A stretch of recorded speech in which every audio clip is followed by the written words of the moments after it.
নমস্কার বন্ধুরা, আশা করি আপনারা সকলে ভালো আছেন। আমি আজকে রান্না করবো মোচার ঘন্ট। তো মোচাটাকে ভালো করে কেটে ধুয়ে পরিষ্কার করে নিয়েছি, তারপরে সিদ্ধ করতে দেব।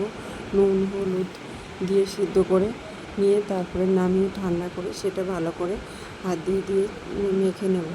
তারপর একটা নারকেল ফাটিয়ে সেই নারকেল দিয়ে এই রেসিপিটা করব। আপনারা শেষ পর্যন্ত থাকবেন। ছোটো ছোটো করে আলু কেটে নিয়েছি, সেটাকে ভাজা করে রেখে দেবো।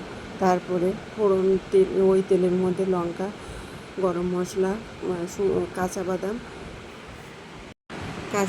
নারকেল কুড়ানো, আদা বাটা সব দিয়ে অল্প একটু জল দিয়ে ভালো করে কষিয়ে নেব।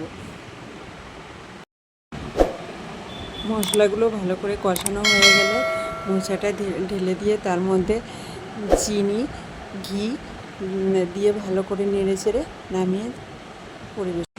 তো ধন্যবাদ বন্ধুরা, আপনারা কেমন আছে সবাই জানাবেন।